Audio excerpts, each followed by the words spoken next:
Pernahkah kalian membayangkan dunia tanpa pabrik, tanpa kereta api, dan tanpa mesin canggih? Sekitar 250 tahun yang lalu, dunia berubah selamanya.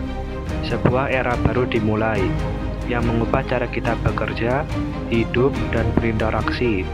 Inilah revolusi industri. Sebelum revolusi industri, dunia berada di periode pra-industri. Ekonomi didominasi oleh pertanian dan kerajinan tangan. Produksi dilakukan secara manual atau menggunakan tenaga hewan, air, dan angin. Kehidupan berjalan lambat dan banyak orang tinggal di pedesaan. Revolusi industri adalah transisi besar dari cara hidup pra-industri ke dunia yang didominasi oleh mesin, pabrik, dan produksi massal.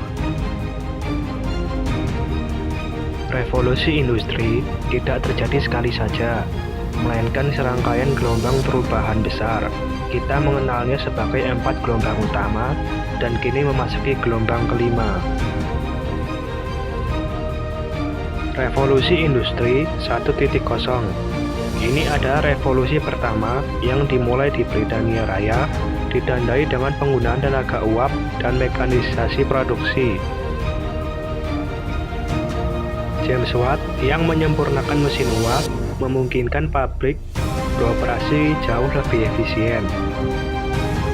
Peralihan dari ekonomi agraris dan kerajinan tangan ke ekonomi industri, serta terjadinya urbanisasi besar-besaran karena banyak orang pindah ke kota untuk bekerja di pabrik. Revolusi industri 2.0. Gelombang ini dikenal sebagai era produksi massal dan penggunaan listrik. Thomas Edison dan Nikola Tesla berperan penting dalam menyediakan sumber energi baru. Munculnya jalur perakitan yang dipopulerkan oleh Henry Ford, sehingga barang dapat diproduksi dalam jumlah besar dengan biaya yang lebih rendah. Revolusi industri 3.0. Revolusi ini adalah era digital dan otomatisasi, ditandai dengan penemuan komputer, internet, dan robotika. Para insinyur dan ilmuwan di balik komputer pribadi seperti Steve Wozniak dan Steve Jobs, serta pencipta World Wide Web atau WWW dan Tim Berners-Lee.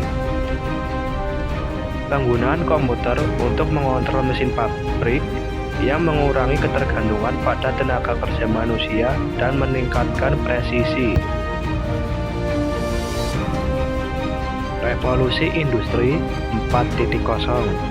Gelombang saat ini yang menggabungkan teknologi digital dengan dunia fisik, menciptakan apa yang disebut cyber physical system, sistem fisik cyber.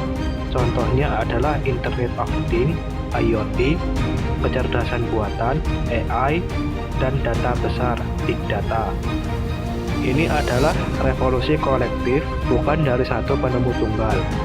Pabrik yang sangat cerdas, di mana mesin-mesin dapat berkomunikasi satu sama lain dan mengambil keputusan secara mandiri untuk mengoptimalkan produksi.